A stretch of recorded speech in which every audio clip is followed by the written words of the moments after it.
Bismillahirrahmanirrahim. Assalamualaikum warahmatullahi wabarakatuh. Apa kabar adik-adik sekalian, peserta kuliah Artificial Intelligence? Semoga selalu dalam keadaan sehat dan tetap semangat untuk mencari ilmu tentunya. Baik, kita berjumpa kembali dalam serial kuliah kita Artificial Intelligence, dan kali ini kita masuk ke dalam algoritma neural network, yaitu jaringan saraf begitu, jaringan saraf yang dibuat begitu, artifisial yang dibuat. Ya, algoritma ini merupakan salah satu algoritma AI yang mencontoh pola kerja otak manusia. Nah, berikutnya kita akan lihat apa ciri-ciri ANN itu. Jadi sekalian, ANN itu sebagaimana namanya, ANN ini akan mencontoh model jaringan saraf yang dimiliki oleh manusia, otak manusia. Jadi ada apa dan bagaimana kerjanya, bagian-bagiannya apa saja, maka akan dicontoh oleh ANN ini. Kemudian jaringan otak manusia ini punya kemampuan untuk learning, untuk berlatih atau belajar dari data-data dari pengalaman yang masa lalu. Kemudian yang lain, jadi ANN ini yang khas adalah dia mampu mengenal pola suatu, pola bentuk, pola suara, pola, ya apapun pola itu, suatu pola itu bisa kemudian dikenal begitu ya, dan nanti dengan mudah akan dideteksi oleh ANN ini.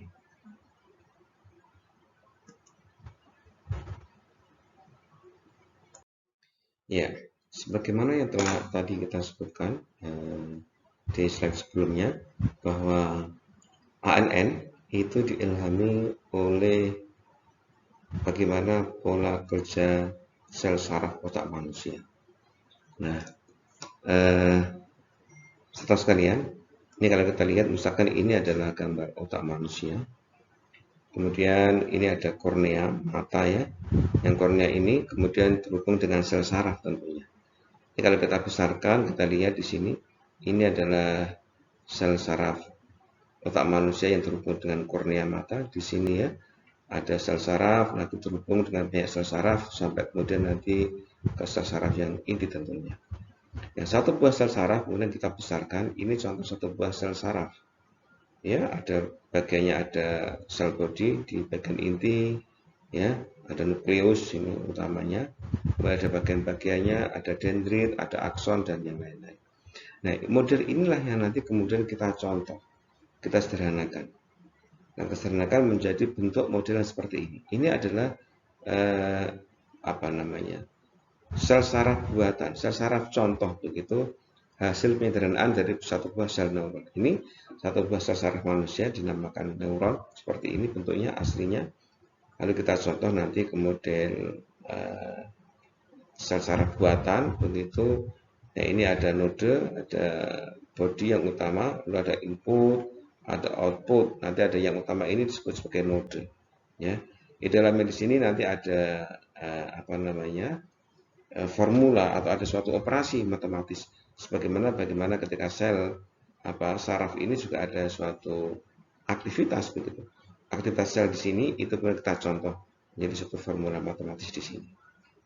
Nah, ini adalah contoh satu buah sel saraf manusia. Dan sekarang kita lihat lebih jauh lagi. Ini kita besarkan satu buah sel saraf manusia. Ini bagian sel saraf otak manusia. Kita lihat bagian-bagiannya ada apa saja. Ya, otak manusia ini terdiri dari sangat banyak sekali, 10 pangkat 13 ya, neuron yang ada. Di sini bagian-bagiannya ada soma atau sel body di sini. Lalu ada akson. Nah, ini aksonnya. Ada kemudian sinapsis di sini. Ada dendrit. Nah, ini bagian-bagian daripada sel saraf otak manusia. Kita lihat berikutnya apa fungsi daripada sel saraf ini. Nah, ada soma. Soma itu apa? Soma adalah body dari sel saraf manusia yang utama. Nah, dia berfungsi menerima dan mengkombinasi sinyal dari neuron lain, dari Jadi apa namanya, sinyal yang bersatu neuron lain itu masuk kemudian dikombinasikan begitu ya, dikombinasikan itu di dalam soma ini. Kemudian akson. Akson ini sebagai jalur keluaran dari sebuah neuron ya ke yang neuron lain tentunya. Ini juga dikatakan sebagai jalur transmisi. Ini adalah akson namanya. Kemudian yang ketiga ada sinapsis. Sinapsis ini merupakan bagian penerima sel. Artinya dari bagian sel tadi itu ada bagian penerima, menerima informasi ya dari sel saraf yang lain. Ya, di dalam sinapsis ini juga mengatur, begitu ya. Peran sinapsis juga mengatur, begitu, seberapa kuat sinyal ini akan diteruskan. Artinya ada penguatan dan juga ada pelemahan dari informasi yang diperoleh didapatkan dari sel sebelumnya. Lalu juga ada dendrit. Dendrit ini merupakan penyampai sinyal dari neuron ya ke neuron yang lain yang terhubung dengannya. Jadi penyampai, begitu, penyampai untuk sel berikutnya. Kalau sinapsis itu menerima dari sel sebelumnya, kalau dendrit ini dia menyampaikan ke sel yang berikutnya tentunya. Baik, rekan sekalian, ini kalau model lain atau mungkin bentuk lain yang contoh tiruannya adalah seperti ini. Ini ANN, Artificial Neural Network, atau mungkin di dalam bahasa Indonesia dikatakan sebagai CST, jaringan saraf tiruan. Nah, ini kalau kita lihat, ini adalah somaya tadi itu, sel intinya di sini. Lalu ini adalah inputnya dari neuron yang lain. Ini ada output yang nanti akan diteruskan menuju sel saraf atau neuron yang berikutnya atau yang lainnya begitu tentunya. Kemudian di dalam sel saraf, sel soma, sel inti ini ada beberapa aktivitas begitu. Itu pertama nanti dia akan menjumlahkan dari perkalian antara input dengan bobot. Ini ada bobot. Di dalam jalur input itu ada penguatan. Tadi ya sebagaimana kita terangkan sebelumnya, misalkan tadi itu ada bagian sel yang dia itu sebelum diteruskan diterima juga dikuatkan atau dilemahkan. Ini ada bobot W ya. Sehingga nanti input dari informasi dari sel saraf yang lain itu akan dikuatkan atau dilemahkan oleh W ini, oleh bobot ya, lalu kemudian dijumlahkan semuanya. Nah, ini dalam sel saraf ada sigma di sini.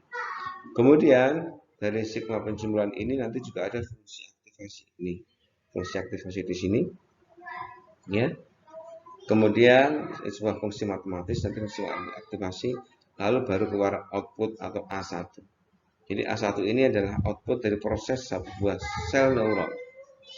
Nah, A1 ini kemudian akan diteruskan sel lain ke sel saraf yang lain, neuron yang lain, ini melalui jalur output. Nah, ini bagian-bagiannya ini A, C ini adalah apa namanya? Ini adalah output dari sel neuron yang sebelumnya begitu. Kemudian B, C ini adalah merupakan bobot ya, penguatan atau pelemahan ya terhadap informasi yang datang ya. Kemudian ini adalah hasil sigma penjumlahan bobot dan masukkan ke unit I. Jadi penjumlahan dari seluruh bobot yang ada. Bobot dikalikan dengan input ya, tentunya begitu dan diterima itu. Kemudian kita ada fungsi aktivasi tadi itu. A ini adalah output dari satu buah sel neuron di sini. Ya. Jadi dalam sebuah neuron terjadi sejumlah sinyal masuk dari A tadi itu dikalikan dengan masing-masing penimbang atau bobot. Ada bobot ya. Jadi A dikalikan dengan bobot. Kemudian dilakukan penjumlahan dari seluruh hasil perkalian tersebut. Jadi ketika banyak input, setiap informasi dari neuron sebelumnya dikalikan dengan bobot, lalu dijumlahkan semuanya itu ya. A dikalikan B itu dijumlahkan begitu. A yang ini kan bentuk A yang input ya dari neuron sebelumnya. Kemudian setelah dijumlahkan lalu masuk ke suatu fungsi aktivasi. Ya bisa F bisa G di sini. Ya. Kemudian dari sini lalu kemudian diteruskan ke sel neuron, sel saraf yang berikutnya atau yang lainnya. Ya, begitu. Ini kerja di dalam satu buah sel neuron. Jadi neuron itu adalah satu buah sel saraf dinamakan sebagai satu buah neuron. Oke. Nah, hadirin sekalian, lebih detail lagi, ini adalah model sel buatannya seperti ini. Jadi ada input, tadi ada bobot, ingat ya. Kemudian masuk ke dalam inti, ya, processing unit di sini. Lalu outputnya nanti ada output di sini yang akan diteruskan ke neuron berikutnya. Atau mungkin sudah selesai ya berarti dianggap outputnya terakhir di situ. Kalau nggak ada lapisan neuron yang lainnya. Nah, begitu. Jadi neuron secara global di sini ya satu buah neuron seperti ini bentuknya. Neuron adalah the basic processing unit of neural network. Jadi neural network ANN itu dasarnya adalah satu buah neuron ini. Satu buah neuron seperti ini. Nah, tapi di dalam jaringan saraf tiruan itu akan bisa banyak sel saraf yang terhubung. Ada puluhan, ada ratusan, bahkan mungkin juga ada ribuan. Jadi banyak sel saraf yang terhubung. Tadi kan dikatakan bahwa satu buah otak manusia, seseorang itu otaknya itu bersih daripada 10 pangkat 13 buah sel neuron. Di alangkah banyaknya ya, teman-teman sekalian. Kemudian input ini adalah sinyal yang masuk ke neuron. Dia berasal dari sinyal yang lain atau mungkin juga dari input dari dunia luar. Begitu kalau dia di awalan. Lalu ada bobot di sini, dia sudah memodifikasi sinyal input yang datang, bisa dikuatkan, bisa dilemahkan. Lalu ada processing unit, dia adalah pengolah ini pusat begitu pengolah. Di dalam processing unit ini terjadi apa? Dia menjumlahkan dari input yang telah dimodifikasi tadi itu, dikuatkan atau dilemahkan oleh bobot begitu, yang nanti kemudian outputnya itu dimasukkan ke dalam fungsi aktivasi. Nah, jadi di sini ada dua proses ya, proses penjumlahan dari seluruh input yang ada, lalu juga fungsi aktivasi. Lalu output membawa output daripada neuron ini keluar. Keluar artinya ke neuron yang lain atau keluar memang sudah ke unit terakhir. Iya, hal sekalian, kumpulan dari neuron ini dapat menjadi sebuah jaringan yang akan berfungsi sebagai alat komputasi. Jadi tadi dikatakan bahwa neuron, satu buah neuron itu, satu buah sel saraf, itu nanti terhubung dengan neuron-neuron yang lain. Begitu.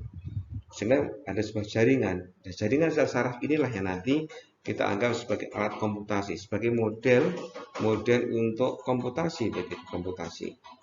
Jadi sesungguhnya bahwa CST atau ANN itu adalah algoritma komputasi, begitu ya, untuk menyelesaikan suatu problem. Berapa jumlah neuron, ya, dan bagaimana struktur jaringannya? Setiap problemnya tentu akan berbeda-beda, ya, tidak bisa disamakan.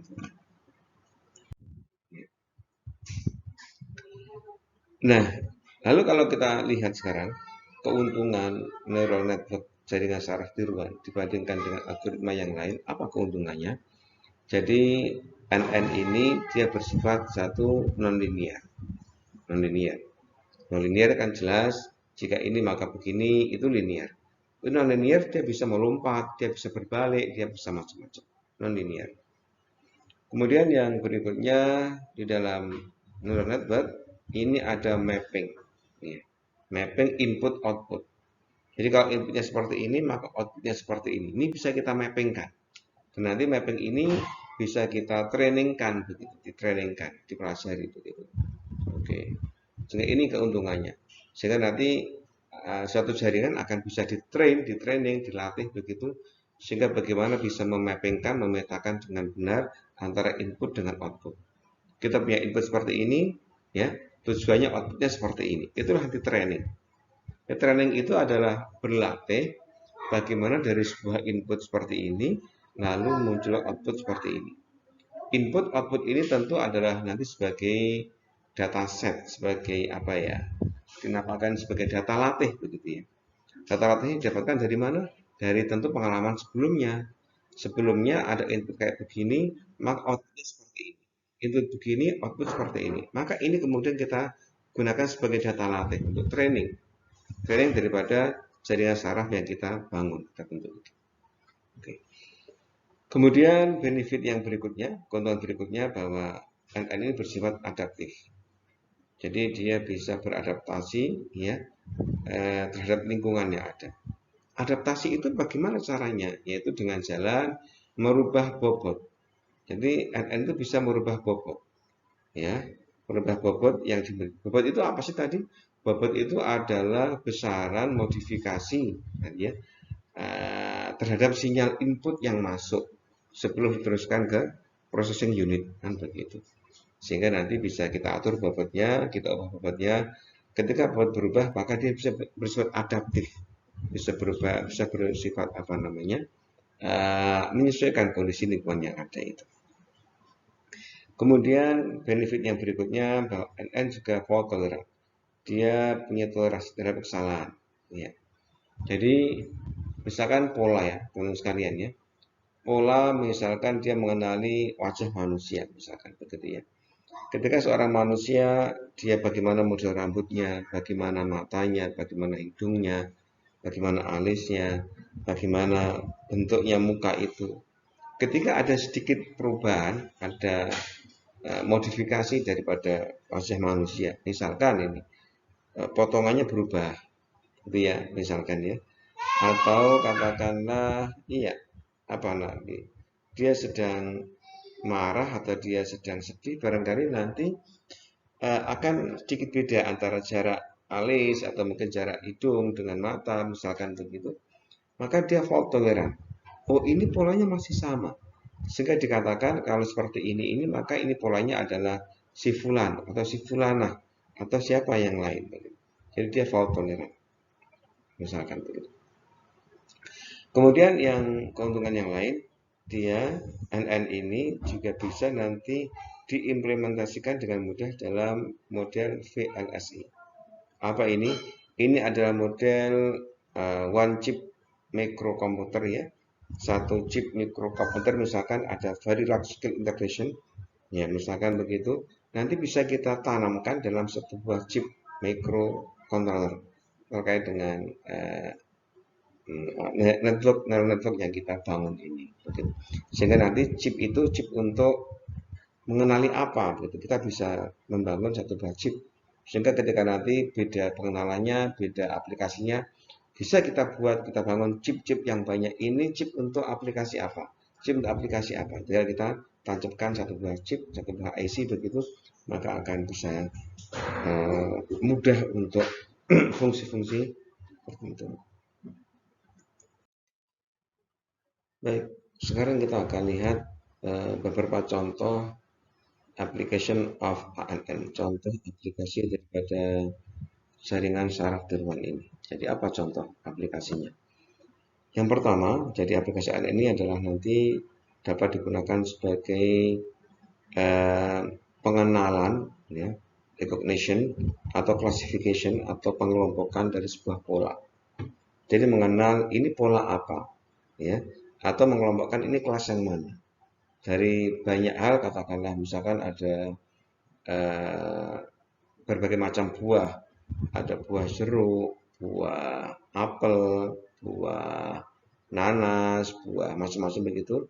Misalkan ini bisa kita gunakan untuk mengenali atau mengklasifikasikan, ya, mengklasifikasikan ini kelompok buah apel, ini kelompok buah jeruk, ini kelompok buah nanas atau yang lain-lain. Atau recognition, mengenali nanti kira-kira ini apa. Misalkan ada berbagai macam jenis kopi, kemudian dicium baunya, ini jenis kopi, kopi yang apa jenisnya, misalkan ini. Kemudian yang kedua juga bisa digunakan untuk diagnosis, mendiagnosis sesuatu, misalkan penyakit begitu ya. Kira-kira kalau ada ciri-ciri seperti ini, membantu dokter mendiagnosis ini kira-kira pasien sakit apa kira-kira gitu. Ya, bisa membantu. Nanti banyak aplikasinya, misalkan bisa kita lihat nanti ya, ada diagnosis penyakit misalkan diabetes mellitus atau mungkin juga TBC atau yang lain-lain, banyak yang bisa kita diagnosis. Kemudian juga bisa digunakan elektrokardiogram analisis. Ini juga di dunia kedokteran kalau ini ya, menganalisis hasil pembahasan elektrokardiogram. Ya, gambar rekaman jantung itu kira-kira ini analisisnya seperti apa? Orang yang seperti ini modelnya itu. model apa namanya gambar rekaman ECG-nya begitu. Kemudian juga bisa digunakan untuk memonitoring begitu, monitoring sesuatu. Ya, kira-kira kalau seperti ini kondisi yang kita monitor, bagaimana kondisinya, ya, sejauh mana progresnya untuk memonitor begitu ya. Kemudian juga bisa digunakan untuk speed or handwriting identification. Bisa digunakan untuk mengidentifikasi tulisan tangan, ya. Ini apa yang ditulis begitu ya. Misalkan kita ada bentuk A-nya itu agak miring, A-nya Latin, berbeda-beda, tapi bisa dibaca begitu. Ini tulisannya apa begitu ya. Atau speech ucapan. Seseorang itu mengucapkan apa.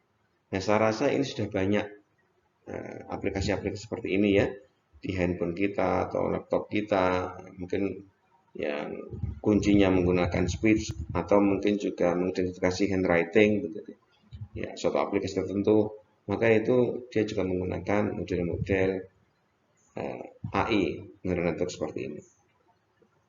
Kemudian juga bisa digunakan financial analysis, jadi analisis finansial ya. Jadi menganalisis kira-kira kondisi keuangan akan bagaimana. Apakah akan ada krisis atau mungkin akan seperti apa suku bunga atau suku saham atau yang lain-lain. Kemudian ada stock prediction, ada prediksi stock. Sesuatu stock misalkan kita di sebuah perusahaan ingin membuat suatu produk begitu, kira-kira dalam prediksi butuh stok berapa agar nanti lebih untung perusahaan kita ini. Ketika nanti banyak permintaan kita tidak kekurangan barang, ketika nanti permintaan kita tidak banyak menumpuk barang begitu. Artinya diprediksi dengan baik stoknya berapa kira-kira.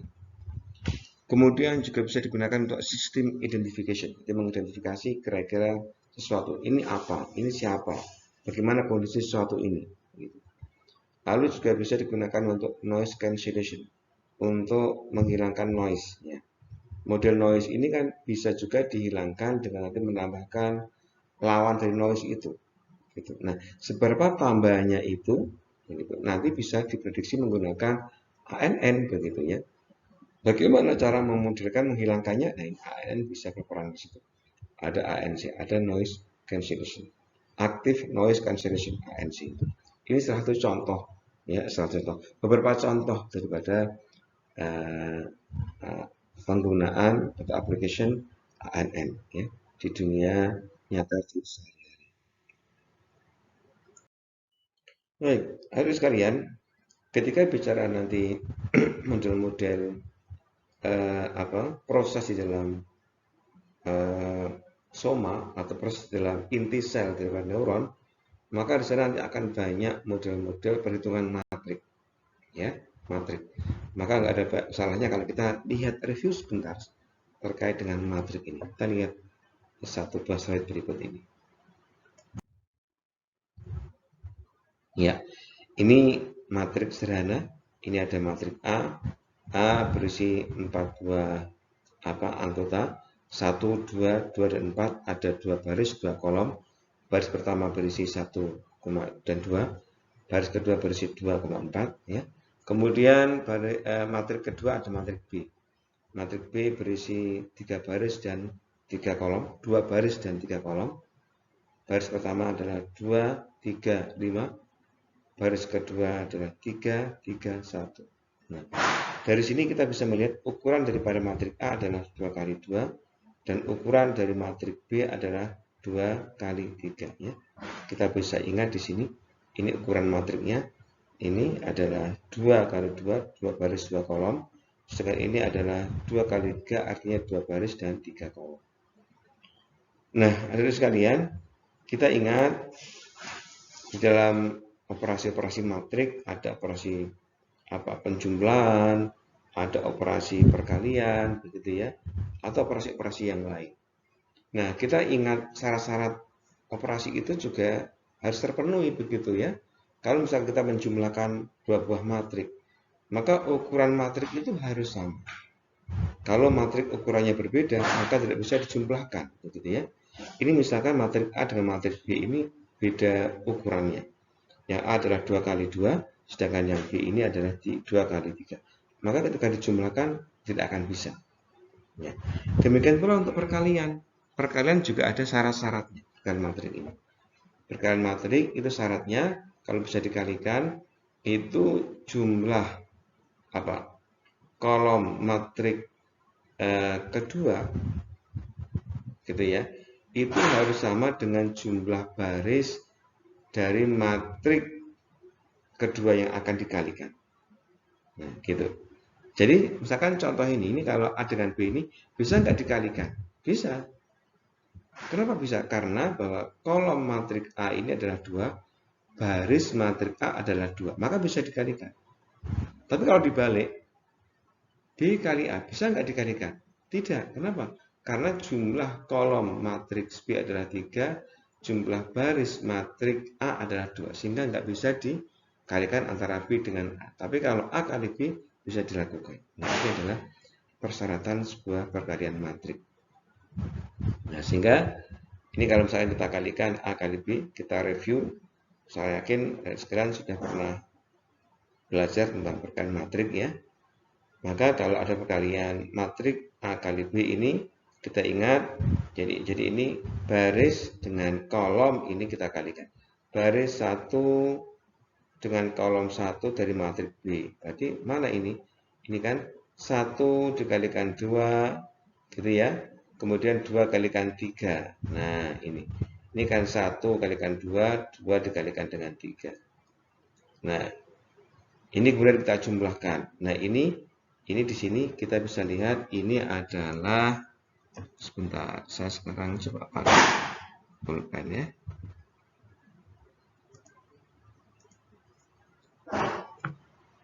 Nah, sekalian, sorry ini ya. Nah, sorry.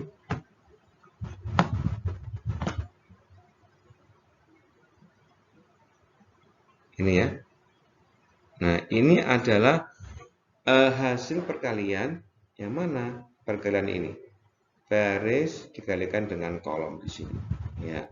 1 dikalikan dengan 2, hasilnya adalah 2. 2 dikalikan dengan 3, hasilnya adalah 6. Nah, kita tulis di sini. Oke.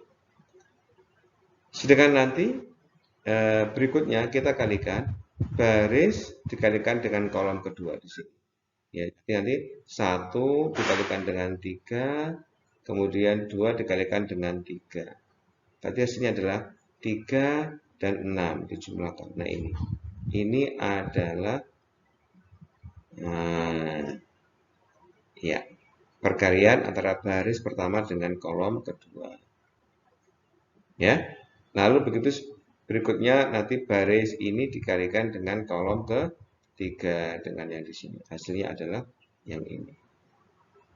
Nah, berikutnya nanti adalah baris kedua di kolom dikalikan dengan kolom pertama. Hasilnya adalah ini, teman-teman sekalian.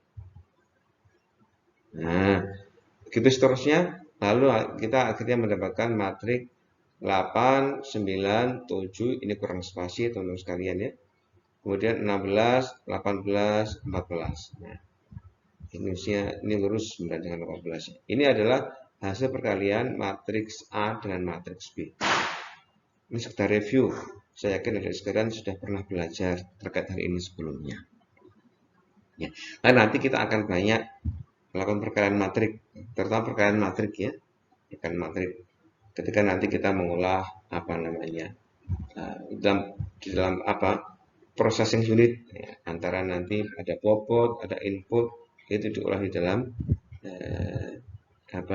sel saraf begitu. Nanti kita menggunakan ini.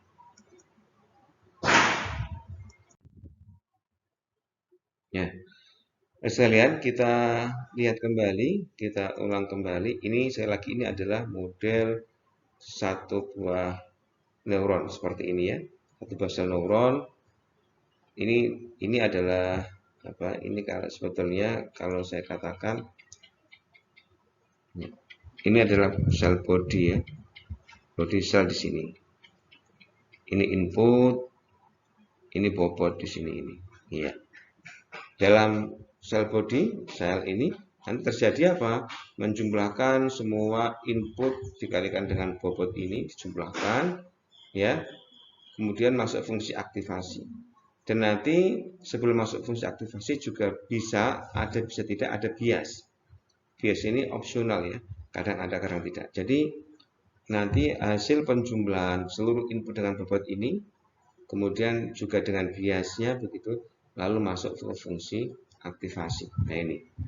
Jadi A outputnya adalah fungsi aktivasi dari W dikalikan P. Apa itu W? W adalah bobot. P itu apa? P itu adalah input. B itu apa? B itu adalah bias di sini. Nah, ini. Dan nanti untuk memudahkan ini, nanti input dan bobot itu kita bentuk dalam model matriks. Sehingga nanti perkalian antara matriks ya, W dengan P begitu ya, ditambah dengan B lalu masuk ke fungsi aktivasi. Ini adalah basic of neuron. Jadi satu buah neuron secara saraf dia seperti ini kerjanya.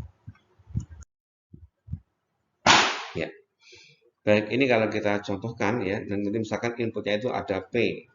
Ya, ini dalam bentuk matriks ya. P sama dengan 1, 2, 3. Ini kalau dalam MATLAB model P ditulis 1, 2, 3 begini, ini berbentuk kolom. 1.2, 2.3 ini kalau kita tulis dalam bentuk matriks biasa, itu berbentuk kolom. Begini. 1, 2, 3. Nah, gitu. Kemudian B. B ini adalah matriks ya, vektor ya, berbentuk matriks dan dia adalah baris ini lihat B sama dengan 0,1, 0,3, 0,2. Jika tadi ada titik komanya dia adalah berbentuk kolom, kalau ini tanpa titik koma berarti dia ada berbentuk baris. Dan 1 titik di depan setiap angka ini menunjukkan bahwa dia itu adalah bilangan desimal. 0,1, 0,3, 0,2. Sehingga kalau lengkapnya W ini bisa saya tulis W sama dengan ya 0,1 lalu ada 0,3 lalu ada 0,2 gitu ya. Oke, nah ada bentuk matriks. Ya. Lalu ada bias. Bias adalah satu nilai saja tadi. Misalkan B adalah 0,4 nilai bias. Nah, maka outputnya tadi adalah perkalian antara W kali P. Nah, ini kan W kali P. W-nya apa? W-nya adalah ini matriks yang berbentuk baris. P-nya apa? Matriks yang berbentuk kolom. Ya, bisa dipahami ya, Bapak sekalian. Jadi perkalian antara baris sama kolom sehingga nanti muncul satu buah nilai akhirnya. Ya, sehingga nanti di sini kalau kita kalikan antara W dengan B ini 0,1 dikalikan dengan 1 nanti 0,3 dikalikan dengan 2 di sini ya. Kemudian 0,2 dikalikan dengan 3 di sini. Ya, ini kita lihat. Hasilnya adalah 1,3 di sini. Nah, kemudian ditambah dengan bias. Biasnya berapa tadi? 0,4. Maka hasilnya adalah 1,7. Oke. Nah, lalu kemudian hasil sebuah neuron begitu dari perkalian W dengan P tadi itu dan juga ditambah dengan bias, lalu masuk ke fungsi aktivasi F ini. Nah, tergantung F-nya bentuknya apa. Misalkan contohnya F-nya adalah bentuk linier, maka jika linier, maka apa adanya itu yang kita akan keluarkan. Kalau linier maka 1,7 nilainya di sini outputnya W kali P ditambah B tadi itu, maka nanti hasilnya juga 1,7 karena linier. Nanti beda kalau fungsi aktivasi yang lain yang digunakan. Kalau linier maka akan sama. Linier itu seimbang begitu. Ya. Oke. Nah ini fungsi aktivasi. Fungsi aktivasi ini tadi kita bahas tadi itu dia digunakan untuk mengaktifkan jaringan saraf tiruan. Ya. Berarti dia mengaktifkan setiap neuron yang dipakai pada jaringan tersebut. Ya. Jadi dia untuk mengaktifkan begitu ya. Banyak fungsi yang dapat dipakai sebagai pengaktif. Nah, nanti banyak macamnya fungsi aktivasi itu. Misalkan adalah apa fungsi-fungsi goniometri, ada hiperbolik, ada fungsi step, ada impuls, ada sigmoid, ya, atau linear yang tadi kita gunakan. Nah, itu adalah contoh-contoh fungsi aktivasi yang bisa digunakan. Nah, ini beberapa contoh fungsi aktivasi, teman-teman sekalian. Ini adalah yang step, seperti ini step function. Ini adalah sign function, sigmoid, ya. Sorry, ini bukan sigmoid, ini sign function, ya. Sign function, fungsi yang dia itu bertanda, minus dan plus, ini plus, ini minus. Oke. Juga kayak tadi step, tapi dia adalah ada tandanya, min sama plus. Lalu ini yang sigmoid, ya, sebelah kanannya ini yang sigmoid. Ini step, ini akan sama dengan 1 jika X saat T di on kan begitu, itu sama dengan 1. Tapi yang sebelum itu dia akan 0. Oke. Sedangkan nanti, ya, ini sin itu dia akan plus 1 untuk X lebih atau sama dengan 0, seperti ini, ya. Dan dia akan sama dengan min 1 untuk X-nya kurang dari 0. Nah, ini dia itu sin, dia seperti ini. Kemudian sigmoid itu rumusnya adalah 1/1 plus E pangkat min X. Nah, itu. Ya. Ini adalah sigmoid. Oke.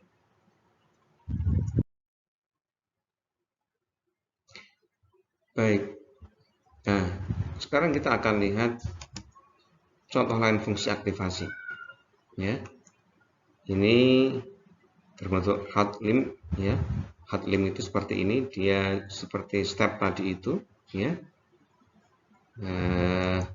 Kemudian ini yang fungsi linear, linear murni seperti ini, ya.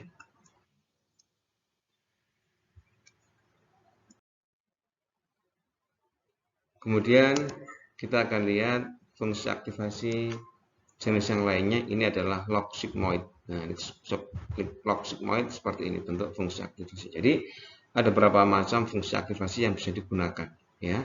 Ada linear, ada hard limb, ada sigmoid, atau mungkin juga model-model yang lain. Baik, adik sekalian, barangkali untuk sementara cukup dulu sesi kita untuk mencoba mengenal terkait dengan artificial neural network ini atau jaringan saraf tiruan, ya, sebagai dasar. Nanti insya Allah akan kita lanjutkan pada sesi-sesi berikutnya. Jadi hari ini kita telah mulai belajar apa itu NN, ya, apa dasar-dasarnya, ya. Jadi NN itu mencontoh pola kerja otak manusia, pola sel saraf itu seperti apa, satu buah sel neuron seperti apa, begitu, ya. Itu kemudian nanti kita terapkan dalam model NN buatan itu. Terima kasih, sampai jumpa lain waktu, insya Allah. Ya, kita akhiri. Assalamualaikum warahmatullahi wabarakatuh.